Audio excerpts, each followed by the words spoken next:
Good afternoon and welcome to the Alex Urbina radio show. We're broadcasting live from Newhall, California, right here in your hometown station, KHTS.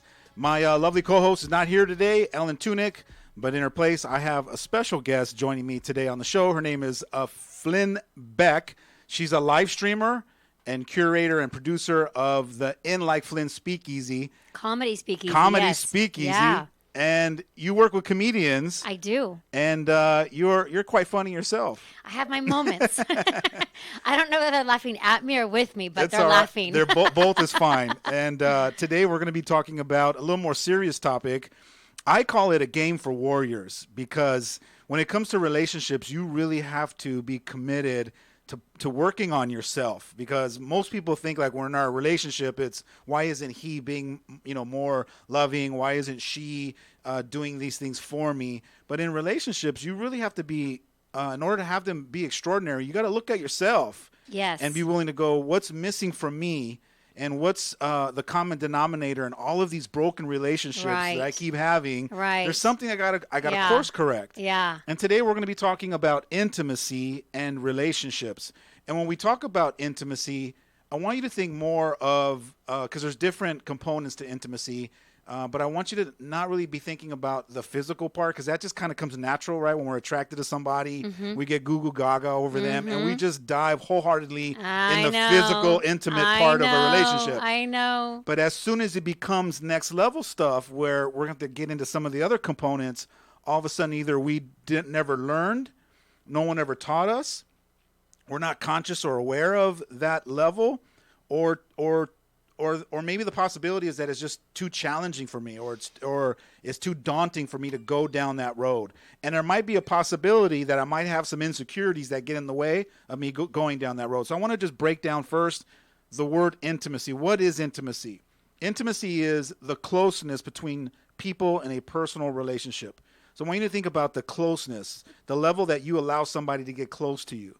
And for me, someone taught me that intimacy is like breaking it down into me, you see.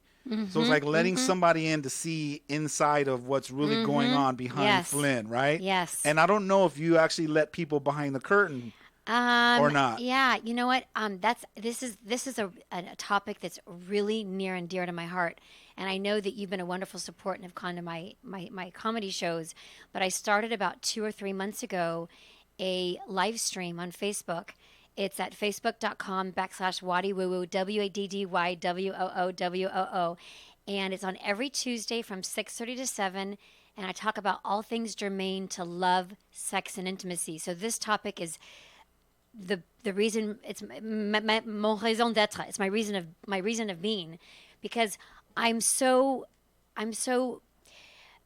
disappointed or sad that the divorce rate is 55% right now, and I think that if we get to know ourselves and become intimate with ourselves, then there's a better chance we can attract somebody with whom we're compatible, and with better chances of being married.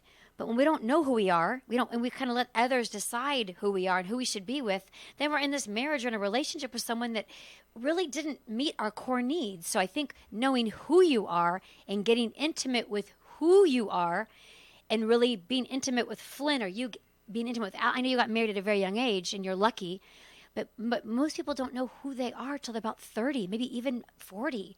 So I think it's important to be intimate with yourself and to realize what's really important to you, and being able to decipher, okay, well, security was important to my mom and education was important to my dad. Okay, and how much is that weighing into my decision when I'm choosing a mate? And maybe what's really important to me is just some guy that tells me he loves me and snuggles me and kisses me all night long. But that can't be seen by my parents. So I think really knowing who you are and what you want is paramount before you even think about getting into a relationship. Okay, and that's a great concept.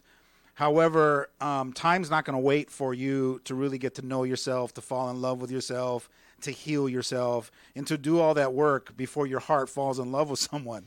Fair I mean, point. we Fair fall point. in love with kids, when we're kids on the playground, right? Yeah. You're 7 or 8, or you're, 13 or 14. By that time, you've already had your first boyfriend, your first girlfriend. So we're going to fall in love with other When did people. you have your first girlfriend? That's my wife in the 7th grade. How old were you? I don't even know how old I was in the 7th grade. Oh my God! I thought you guys met in high school. No, we met in middle school, and it was a journey of trying to figure out who I am while sharing my life with another person, and then her trying to figure out who she is in that process. Well, that's a good point you bring up. I think that if you're lucky enough to find somebody in which you're compatible and you care about, what you have as ideal is you kind of grew up together. We did. However, the cool thing about our journey is that we didn't ruin it in the process. Meaning? We didn't go too far, meaning I didn't need something to the point from her where I ended up pushing her away, and then she didn't need something from me in a specific way that pushed me away, where we ended up breaking up. So you were able to let each other grow, and you kind of gave each other the space to grow? We actually had an awakening in our early 20s that woke us up to realize that I'm responsible for my own life and my own self and my own relationship. Your own happiness, and she's responsible for her on her end. So we both realized that there's a fence that splits the yard, right? Yeah. You know, there's this. Where's the camera? Right behind you. So you don't want to be like this. This is being codependent. And you really want to be interdependent, where the circles kind of cross. Do you see what I mean? So you don't want to be like that. That's too independent. You want to be like that. So if you can be like this, where the circles are just touching, like you have your day, she has her day, and then you come together and you share your day, whether you make love, talk, communicate, break bread. So that, I think you want to be interdependent is the goal. It sounds like what you guys are. Absolutely. And that's exactly what an extraordinary relationship looks like is I've just partnered up with you to share my day and my life with you. It's not I got together with you because I need something from you. Because if there's something that you have that I need or want, then I'm in a codependent relationship with you. And then all we're doing is we're trading needs for each other. Yes, well, I'll tell you, I'm in a new relationship. It's been about 5 months. And, for example, I don't want to disclose what that is, but let's just say he's a cheerleader for me in an area in my life that I need support. And then I'm a cheerleader for him in his life where he needs support. So we're cheering for each other. But I'm getting myself to where I need to be, but he's got the pom-poms. He's going, go, go, go, go. Put on makeup when you do this stuff. Don't wear a bra. Like, look sexy. Use what you got. And I'm like, I'm not going to say his thing. He'll say, post your live stream on Facebook. Get off Instagram. You have more followers. So he's cheering me on how to go and how to succeed, and I'm doing it. And then I'm helping him in an area in his life to support him to attain something in his life he wants. So we're cheering each other on, but he's choosing to be better and I'm choosing to be better, but we're supporting each other from the other side. Like, go, go, go. So do you find that as codependent? It only gets codependent when you need it to the point where you haven't developed it yet from within yourself. So let me go back to my relationship. We both started off at the age of 13 or 14, however it was in the 7th grade. If it was middle school, then you were probably 12 or 13. Okay, so that was the age that we started we fell in love with each other. Wow. Now, when you're that young, you don't know who you are yet. Oh, you still don't sometimes. So what happens is you see something in someone else, you go, I like that. And then that's that whole, I don't know if you remember that movie, You Complete Me. Jerry Maguire. Yeah. When all the women go, oh, you don't like that? No. I know. I knew you wasn't going to like it. Of course I knew not. Because what you're saying is that. Is this my good side, by the way? Or is this my good side? Should we switch sides? I didn't think about that. You're fine. Okay. I know I have a good side, but I'm not thinking about that. But anyway. And so in that relationship, we both were codependent. It's just normal to be codependent when you're starting off in relationships when you're unconscious. Okay. So you guys were unconscious. The point. And you're so young. Yeah, of course. But the point is that at a certain age or a certain time or period in your life, when you become conscious and aware and realize that it's now my responsibility to take ownership of my own development and my own growth. And as I start to develop within, then I slowly stop needing the things that I become dependent on. And it frees me up now to be in relationship with her, not needing anything from her. Right. Well, I'm going to challenge you on something on that note. So I remember when I was with my fiance, when I first met him, he had just recently gotten divorced, and he was in amazing shape. He was going to the gym. He was eating healthily. and he just looked hot. He was really in good shape. And then smash cut to 3 years. We're in a relationship. We're living together, raising kids, his daughters, my stepdaughters, and he started gaining weight. And I had the savoir faire. I had the, I don't know why, but I just thought, don't nag him. Don't bring to the attention he's gained 20 pounds. I just bought a scale and I put it in the bathroom and I stopped eating carbs. And I didn't nag him. I didn't say anything. I just was like not eating carbs. I was eating healthily and I was weighing myself every day. And I would say, oh, I lost a half a pound. And then he started to follow suit. So I think one thing, if I can impart, was I didn't tell him he needed to lose weight. I just started leading my life more healthily, and then he followed suit. So I think if you're in a marriage or in a relationship where maybe you guys are a little codependent, or somebody needs to lose weight, or somebody needs to deal with a death, or somebody needs to deal with a financial issue, is that instead of telling them, oh, you need to watch your finances, you just start minding your finances and talking about how excited you are that you're breaking that debt down, or that you bought a car at a good sale, or I just think that's a good way to be a leader and lead by example to your partner. What do you think about that? I agree. Instead of pointing out to them from a place of judgment or criticism, but you could still even open up a dialogue. And this is part of the intimacy, is opening up a dialogue of what a concern might be. Or one of my fears is. One of my fears is that if you're not healthy or if something happens to you, then I'm going to be left behind or whatever. So it's okay to have those dialogues. Yeah. But what most people do is they shy away from having the courage to have those kinds of conversations. It's so scary. And for me, what I'm finding... Why is it scary? Why do you think it's scary for you? I've just found my whole life, and look at really significant relationships I had, when the men start getting really intimate with me and telling me like, oh, my dad and I have this difficult relationship, or I find that when men start opening up to me in a really intimate way, it scares me. We can talk about it. I don't know.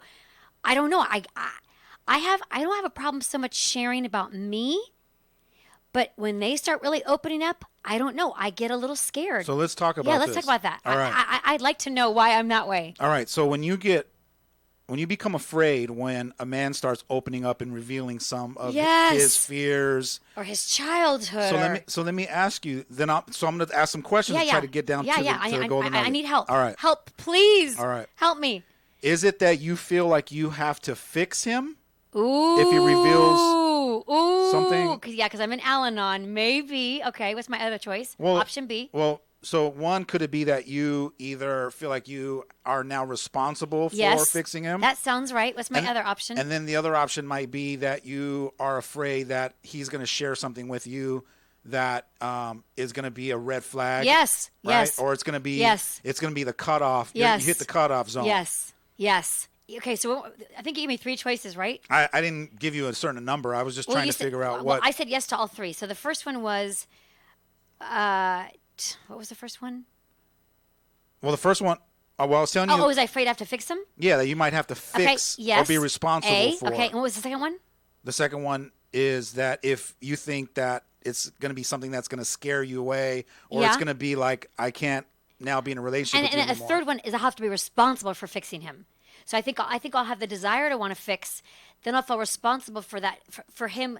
Like, let's just say he said, oh, I killed my neighbor accidentally when I was 7. No one knows. I'm like, what do I do with that information? So I think it's me wanting to fix it because I'm a pleaser. I think it's like, oh my gosh, what do I do with this information? And then third of all, what was the other thing? You're killing me. You're the one you're the expert. Well, here's the thing. It doesn't matter what they are.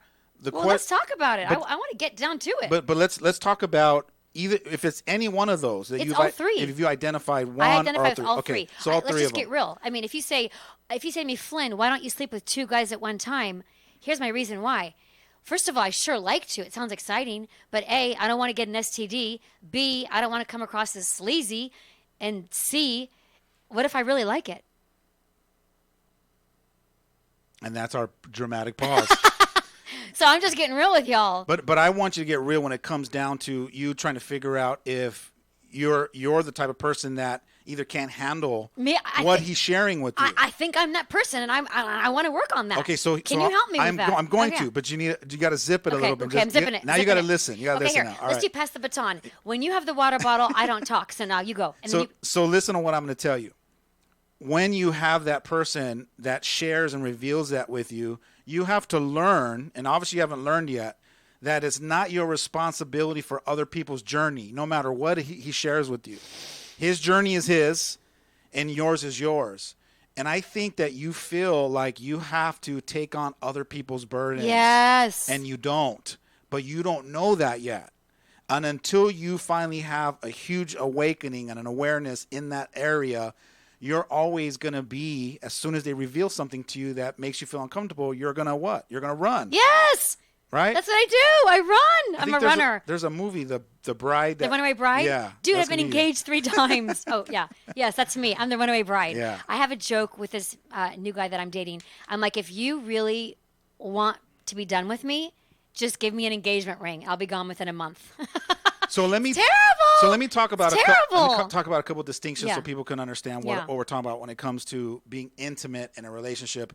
And when I talk about intimate, I'm talking about more emotional intimacy, than physical, intellectual intimacy, experiential intimacy. I'm very big into experiential and spiritual very intimacy. Love.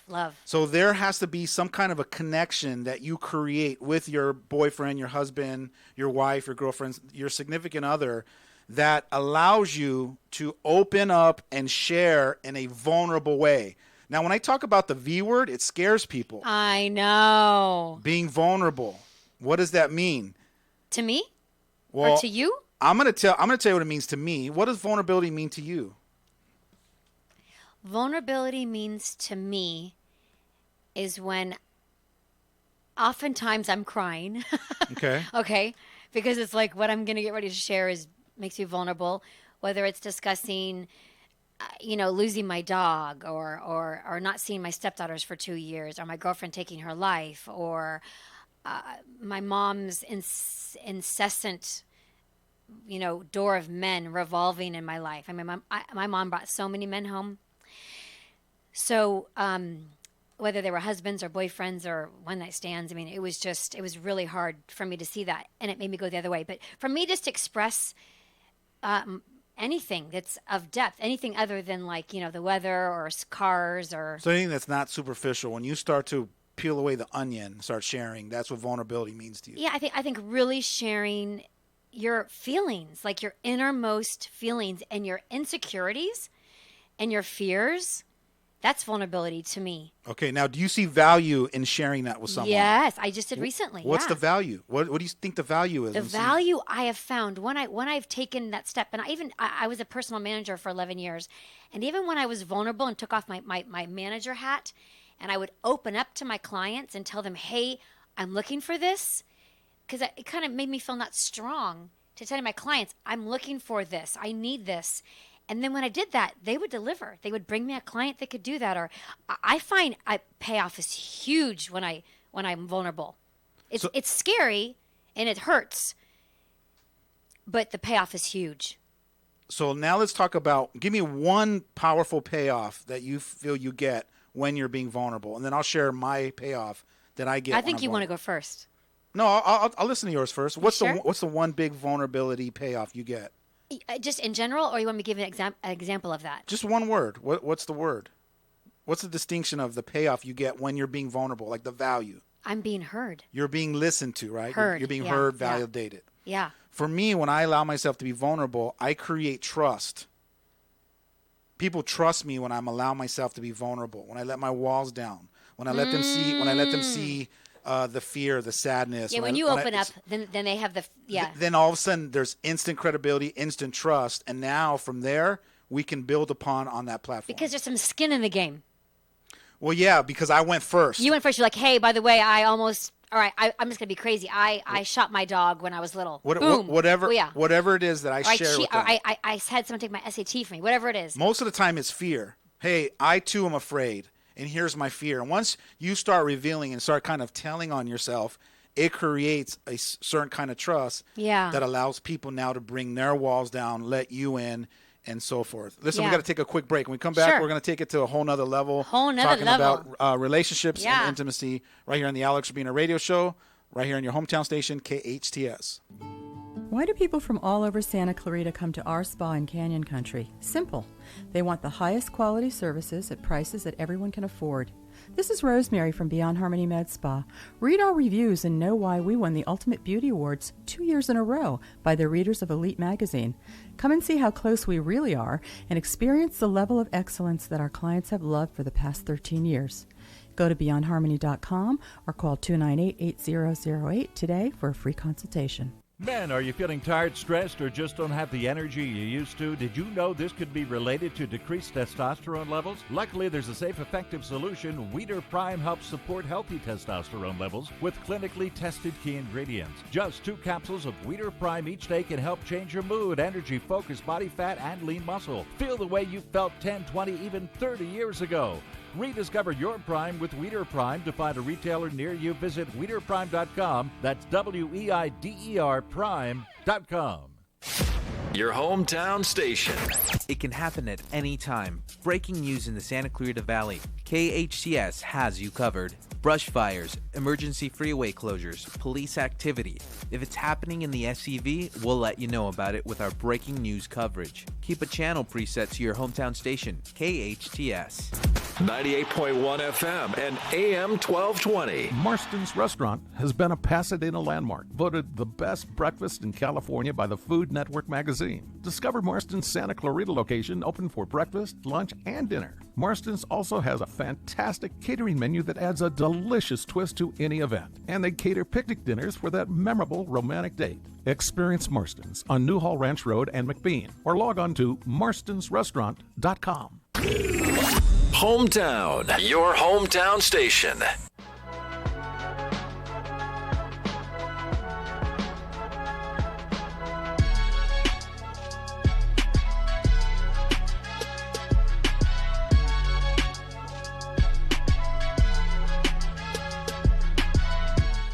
And welcome back to the Alex Urbina Radio Show right here in your hometown station, KHTS. I'm in studio with Flynn Beck, and we're talking about a game for warriors. It's intimacy in your relationships, and it's not necessarily the physical relationships, because just by default, when we're attracted to somebody, we just give ourselves permission to fall in love with someone and then start connecting in a physical way. I'm talking about the next level game, the game for champions, where you have to have enough courage to be vulnerable and let people in. What are you letting people in on? You're letting people in behind the curtain, inside of some of your inner thoughts, some of your fears. You're sharing some of your insecurities. You're just allowing people to go a little bit deeper with you in relationship and in your communication, in your dialogue. And earlier in the first part of the show, Flynn, you had shared with me you were courageous enough, and I want to acknowledge you for being courageous enough to raise your hand and say, hey, that's me. I struggle with when a man is vulnerable with me and reveals some of those fears or tells some of their secrets or whatever it is, you all of a sudden become a deer in headlights. And it was interesting because during the break, it was almost like you were going, am I the only person? And no, you're not the only person. This is, I think it's a phenomenon that people have to overcome when it comes to relationships. It's the fear of, oh my God, I don't know if I can handle what you're going to share with me. Yes. And when I talk about handle, meaning handle like I have to take it on. Yeah. And then what I want to tell you is, it's not your job to take on anyone's stuff. It's not your job to fix anyone. It's not your job to even help anyone. Whether, I don't care if it's your partner, your son, it's their journey. They have to learn how to help yourself. That doesn't mean you can't support them in it. But in order to support them, you got to support them from standing on the outside, giving insight, asking open-ended questions, being there to hold their hand, to comfort them, to be a safe, loving space. You have to learn how to help and support somebody from not inside where you want to be, which is in there going, I got to fix this. I have to help you. My relationship depends on it. I become responsible. Yeah. It's not your cross to carry. I got to stay in my lane. You got to stay in your lane and be grateful that because you don't allow yourself to get pulled into it, it frees you up to be able to be more in service to them. Yes. Imagine if I came to you and I was a wreck, and I came to you for moral support, and I'm opening up and I'm sharing with you, and then you all of a sudden jumped into the mess that I'm in, and now we're both blubbering mess. Then now we both need help, right? We're both reaching out. That's literally what it's like. So when your boyfriend or your husband or your significant other comes to you and reveals, that's your time to go, thank you for giving me this gift to be able to help you out of the hole, to assist you to get yourself out. Not, oh, now it's my burden, my responsibility to pull you out. It's, since I'm on the outside, I'm going to help you with words, encouragement, insight. So it's almost like this. I know, honey, I know you're in the hole. I too have been in the hole too. What hole are we talking about? What the hole that they feel like they're in, right? So or just their emotional hole? It's a metaphor for when they're down in the dumps and they come to you and they're revealing and they're sharing all that. What I'm trying to tell you is don't get in the hole with them. Stay on the outside, and then you're going to interact with them from up atop at the ground level with them in the hole. Like a cheerleader. You can do it. You got this. Crawling up. Yeah. And you're going to say, honey, behind you there's a stool. Why don't you grab the stool and stand on that, and then now it raises you up a little bit higher. So you're going to help them get out of the hole. But they have to get up. They have to get on their own. I can give them some suggestions. Right. That's right. And so by you not diving in there and being invested in it, and oh my God, if I can't get this guy to fix himself, then I'm gonna die. Yeah, all of that stuff. You got to shut all that down, and just allow yourself to be freed up to support him. You're a better support. You can see things that he can't by giving him insight, information, sharing with them, being the example. But once you get tagged and get pulled into that hole with them, then you're both now lost. And then the relationship's going to be struggling now at that point. That's great. So now I need to know what you're hearing me say. Like, what little aha moments are opening up for you as we're having this dialogue? I like the hole. I like the idea that I need to sit, because it's kind of like what I'm doing in my current relationship, where he's telling me he wants to get out of the hole, and I'm saying I'm going to support you, I'm going to encourage you, I'm going to give you, kind of like, in a way, it's a terrible example, but when I first got my dog, she would pee everywhere, and my dad told me to smack the dog and hit the dog. That was the worst advice ever. What I learned from my dog was that when my dog went to the bathroom on the wee pad, I gave her positive reinforcement. And it may sound simple, but that's what I'm trying to do with my relationship, is when every day he keeps his commitment to himself, I cheer him on. I'm like, go. Because that's how we want to hear positive reinforcement. We don't hear you're awful, you're bad. Let's just say, for example, you're going to skip sugar in your diet. And you come home and I say, baby, do you have sugar today? No, okay, holla. But I don't make you feel bad when you did have sugar. So I'm kind of trying to use that analogy with supporting my dog and going to the bathroom in the right spot, because my dad told me to smack my dog, and that was awful. Like, that was not the way to do it. And so I think positive reinforcement and kind of being the cheerleader, I don't know, just that kind of worked for me, like the whole example. Beautiful. Now we take those same metaphors. The cheerleader is not on the field. Yeah. The cheerleader's on the sideline with a different perspective. Wearing a skirt. And wearing pom-poms. Looking pretty. Yeah. and cheering for the team and saying, you can do it, you got this, right? Yeah. Even when the athlete comes to the sideline and is beat up or battered. Oh, God, boo-boo. Yeah, they're coming over bringing, Gatorade, and they're nurturing them. But they're not invested in the game to the point where now the cheerleaders are on the sideline crying. And they're devastated because, does that make sense? Yes, So you have to learn, beautiful. You have to learn to separate yourself and not take on the burden of whatever they're going through. I know, and I'm a little codependent, so that can happen to me. And that's cool that you're aware of that. I go to Al-Anon. I'm so aware. That's great. But beyond the awareness, now it's not just about being noticing. Now you got to do something about it. Now you got to flip a switch and go, I have to realize that from the awareness, I can't jump in there with them. I cannot save them. I know. And I was in a relationship for a year with somebody where I was trying to save them, and I've now pulled myself out. So it's like they got to save themselves. Only so much I can do. You can only lead a horse to water. Beautiful. So, now, I want to talk a little bit about the benefits of being vulnerable and creating intimate relationships. Some of the benefits are you learn more about yourself when you're being vulnerable and being intimate. You're learning more about your partner as you're having these deeper discussions. Because that's what really intimacy and vulnerability is. It's about, we're having these discussions, but it's not up here like who won the basketball game. It's not the surfacey stuff. It's level 2, level 3, level 4. And it's more about, hey, honey, I'm really afraid that this new position I have been given, I don't know if I can handle it, right? It's you like right now sharing with me and going and outing yourself. I'm outing myself in a huge way. I'm Yeah. like, if I can just tell you, I remember when I was in college and I had a boyfriend. He wasn't bad. He was not a good boyfriend. He cheated on me. He lied, and he drank too much alcohol. But he did love me, and he was verbally abusive. He was a bad guy, but he was good looking, tall. He's now the mayor of some, I'm not going to say where, but anyway.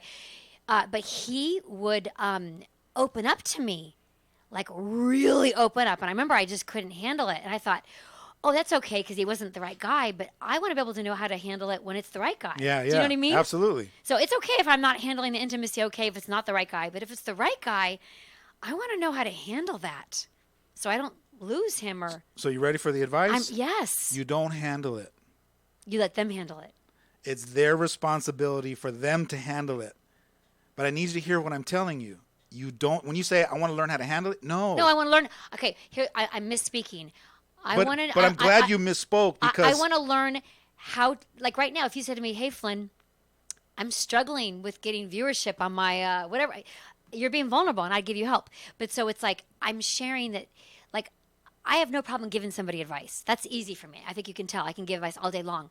But it's hard for me just to hear, even my stepdaughters, when they share they're having a hard time, it's hard for me just to go, oh, okay, I know you'll get through it. I want to be like, do this, do that, do this. Yeah. So you're right. That's where you mess it up. Yes. So or I run. Yeah. Or I run. So now I'm going to give you some options. Yeah. Don't give advice. Yep. Unless they ask you for it. Mm-hmm. Don't run. That's the hard part. Don't try to fix it. Yeah. Don't try to squash the part of you that feels like it needs to fix it, or find the solution, or give them the answer. All of those, you got to learn how to undo all Can of I that. tell them I can pray for them? Yes, you can.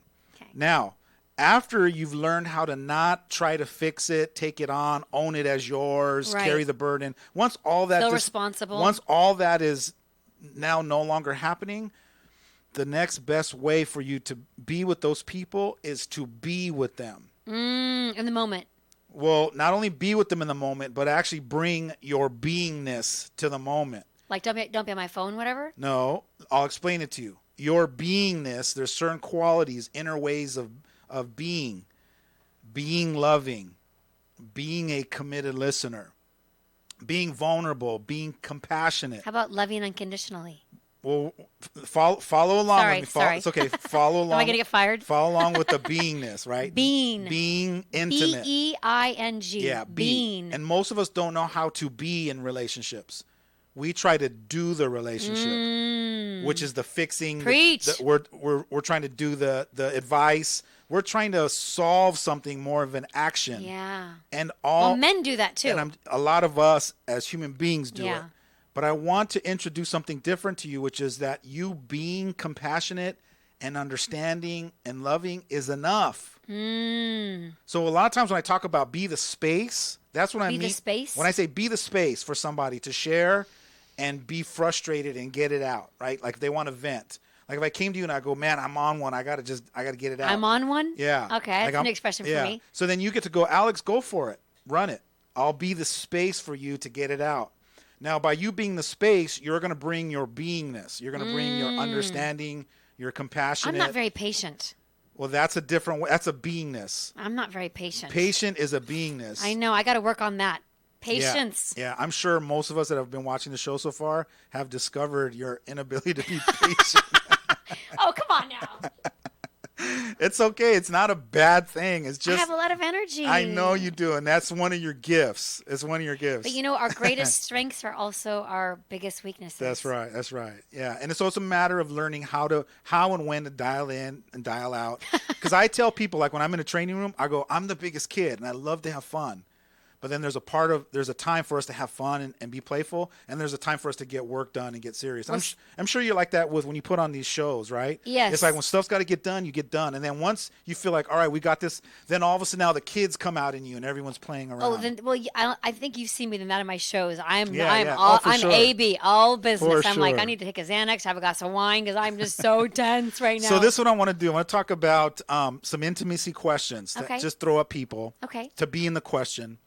And then when we take the break, when we come back from the break, I got some fun stuff for you. Ready for the fun stuff? Yeah. So I'll tease you with it. So the Okay. fun stuff's going to be, we're going to talk about a subject called if your partner's really in love with you, they will never do these 15 small things.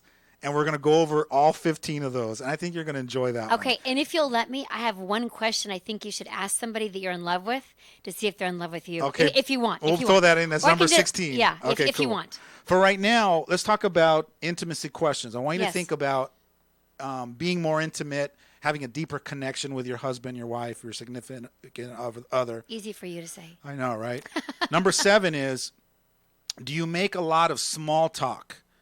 So in those moments when you're together, do you open up dialogue? Do you have small talks? Do you talk about hopes, dreams, your feers? Or is it just silent and you just go in your head and you can't open When up I'm dialogue? with my guy? Yeah.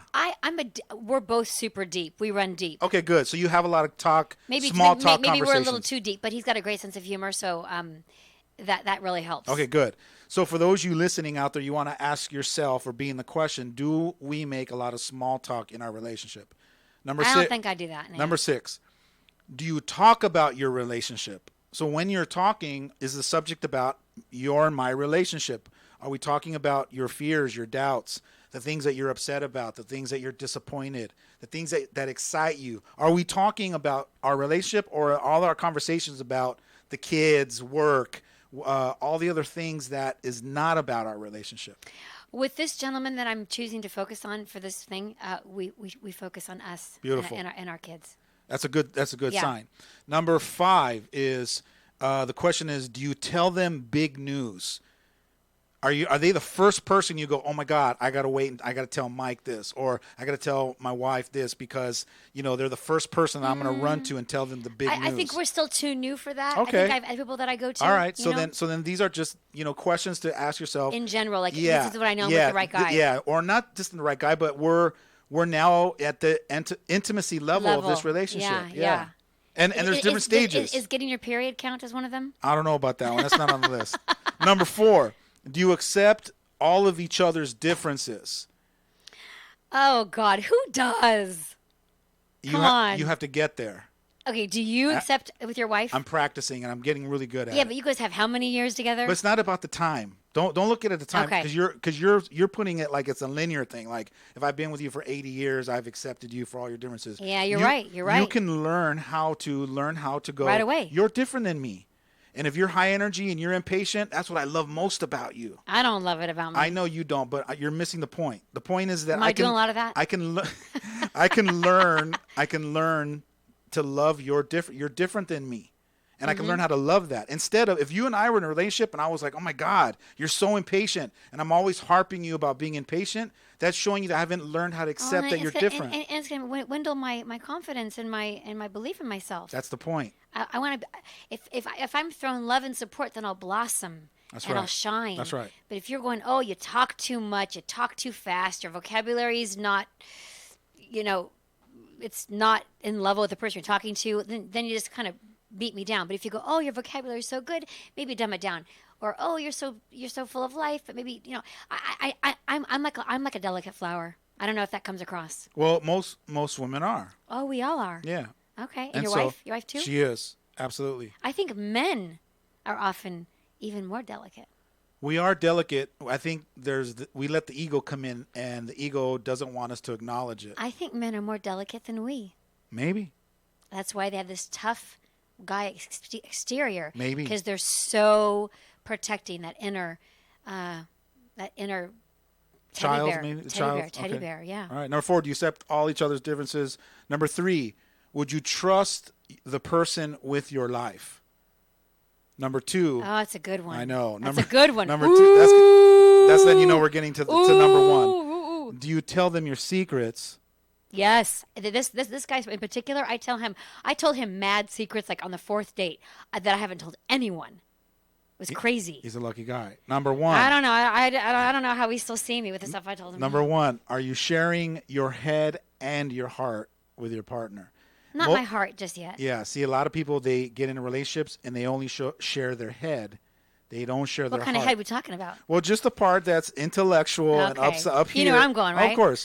Right up here at the top, Let's have a little bit of fun. Come on now. Come on now. So up here in your head, you're having all these thoughts and you're into these intellectual conversations, and it's great. But now there's certain part of people that want to know your heart. Yes. And they've been yearning for it. Some people for 50 years have wanted to know their partner's heart, and they don't. They don't reveal it. They don't have emotional intimacy. All right, which is everything. When we come back, we're going to talk about if your partner is really in love with you. Okay, yeah. They'll never do these small 15, now 16 things. Well, no, I'm going to do a little PS. All right. On a thing I think it's good to ask. All right, sounds good. When we come back from the break, right here in your hometown station, KHTS. Thank you. Santa Clarita, bedbugs are taking over our city. They've invaded our homes, our businesses, and most importantly, our sleep. If you have suspicious bites that appear nightly, or have a bug that you need ID'd, your best option is to make one call to All Pro. We offer a 100% guarantee that your bedbug issues will be solved with heat in one treatment. No need to tent or spray your house with chemicals. Heat is all you need. Call 661-298-2200 or text me a bug picture to 661-645-0540. It's time to sleep tight again, SCV. The Art Gallery of Santa Clarita Artists Association, located in downtown Newhall on 6th Street between Railroad and Main, features local members' original artwork with changing exhibits every 2 months. Purchase affordable art for your home or as gifts. Open Friday through Sunday or by appointment. Artists wishing to join the SCAA can visit santaclaritaartist.org, come to our free monthly meetings at Barnes & Noble, or stop by the gallery. For upcoming shows, check us out at santaclaritaartist.org. We make visual art visible. We salute the combined efforts over the many years to make Castaic High School a reality. Many behind the scenes did the hard work. The past and current William S. Hart School Board members, Steve Sturgeon, Joe Messina, Bob Jensen, Linda Storley, and Dr. Sharice Moore, Superintendent Vicki Enbreck, Castaic Principal Melanie Hagman, and so many others. We at the Castaic High School Construction and Spirit Companies are honored you allowed us to be part of this amazing project. Now, let our kids and our teachers perform their magic. Your hometown station, KHTS.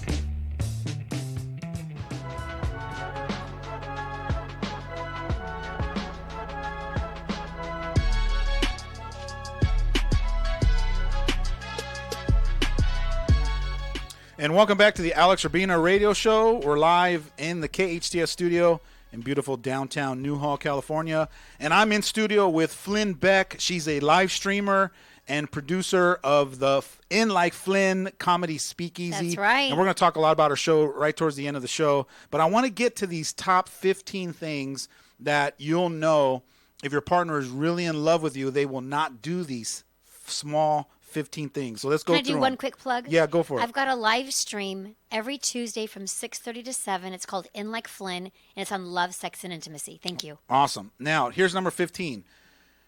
If they make you feel like an inconvenience, like if they're just in a relationship with you and it's like they're having a conversation with you just to get over, just to like to check it off the list. If you feel like you're an inconvenience or the conversation you're having, then that's one of the things apparently from this art. I didn't create this. This is an article, but I thought it was cool. Like I was like, let's talk about it. Yeah. So number 15, you feel like you're an inconvenience.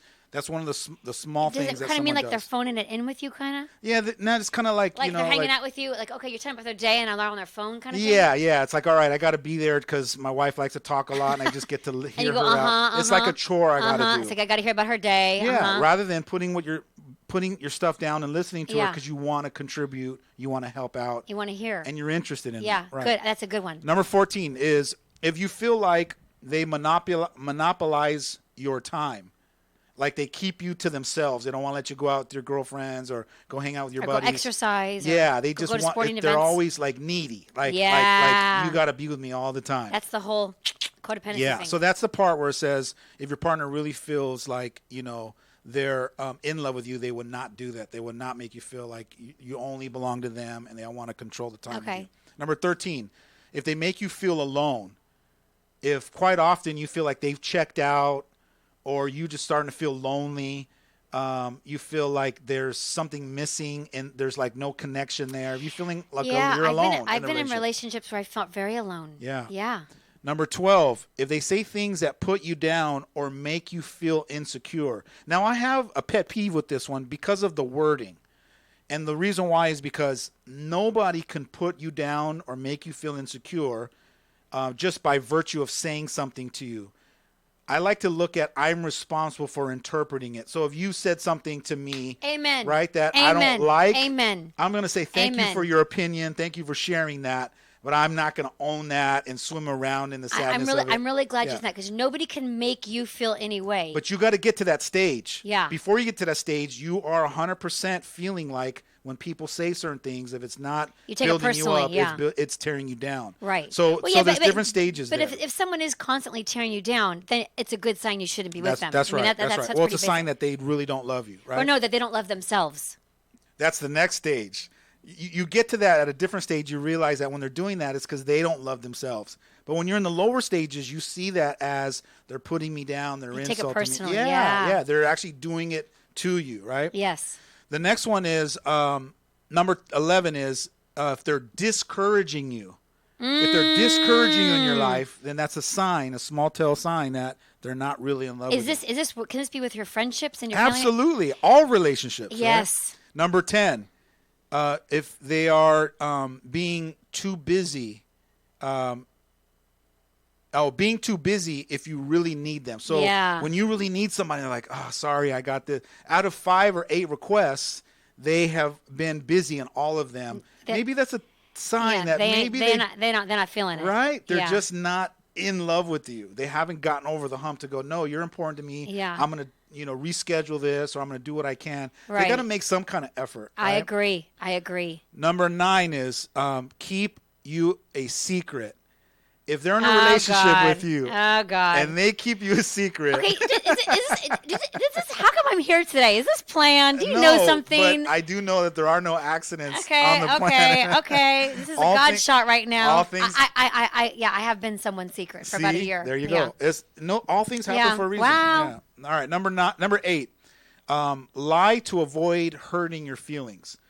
That's not always a bad thing. Well, we're not saying it's bad. It's just this person like, what if I say, honey, do I look, my butt look fat in this? I think I probably want you to say, no, I just think this would be more attractive. I don't want them to be like, your butt looks fat. But that's not lying to you. This flat out says, if I lie to you to avoid hurting your feelings. I'm sure in the later stages, you would want your husband to be 100% honest with you. I do. Right? I do. You're right. Okay, number 7. If they compare you to other people, then that's a sign that they really don't love you to a higher level. If they're comparing you, like, your sister, how come you can't wear your pants like your sister? Or if they're comparing you to other people, right? You like that. They shouldn't compare you to anybody. You're you. And they got to learn how to love and accept everything about who you are. One thing, if I can add, or no, don't add. Go ahead. I have a girlfriend. She lives in New York, and she has 3 boys. And I'll be like, oh, which one's your favorite, or which one's better at sports? And she's like, we don't do that, Flynn. And I'm like, well, I have 2 stepdaughters, and I have a favorite. You got put in check real quick. Yeah. But I think my parents are like, oh, like my brother Spence, he's the best at this, and Flynn's the best at that. So growing up, my mom and dad were very much like, oh, Flynn's the best at that. Oh, Paige is the best at that. So that's how I was raised. We all were the best at something, and so that's where I got it from, my childhood. I got it. Now, the number 6 is if you criticize your partner's lifestyle choices. Oh. Right? And you make you make them feel bad or some kind of shaming. You might not do it on purpose. But it's like, oh, you're gonna eat that? Oh, that's right? me all the way. I'm like, huh? You're gonna have hot chocolate? I thought we're not doing sugar. Or like, oh, you're gonna eat bread? Really? You're gonna do that? Yeah, no. So I'm so that way. Right. I know it's so bad. Criticizing your partner's lifestyle. I know. Number 5. Airing out your issues out in public. No, you can't air your dirty laundry. Oh, no. If they don't have enough respect for you to go, what? Themselves. We're going to talk. Themselves. Exactly. Absolutely. We're going to talk about this thing when we get home. Yes. But not here. Not right in front of Yeah, you don't throw down in front of your friends. Yeah, that's right. Number 4. If they forget the details of you or your relationship, like how many siblings you have. Oh, yeah, they don't give an F. They don't give an F. The color of your eyes. Oh, they don't give an F. Or your favorite or your food, birthday. They don't give an F. Yeah, exactly. It's listening. That's listening. That's yeah. Number 3, if they pick petty fights with you on a regular basis. They're So not, their interest is elsewhere. yeah, so it's frequent. They got a little side piece. Frequent fighting all the time. Side piece. It takes a toll. Side piece. And it just picks away at the You relationship. hearing me on that? I hear they you. got a side piece. I want you to acknowledge that. See, you're an expert at relationships in your own right. I am. I'm a dating expert. Because you went through some of the other side. And I grew up with. I'm on my fourth dad. My dad's on his third wife. My mom's on her fourth husband. My brother's been married twice. My sister and her husband are the only couple in my entire family where it's a pure marriage. Do you know what I mean by pure? No, I'm sure you're gonna tell me though. It means my sister's on her first marriage, and her husband's on his first. Got it. That's the only pure marriage in my entire family tree. So you can actually write a book. I'm looking forward to when your book comes out. Dude, I'm a dating expert. All right, number 2.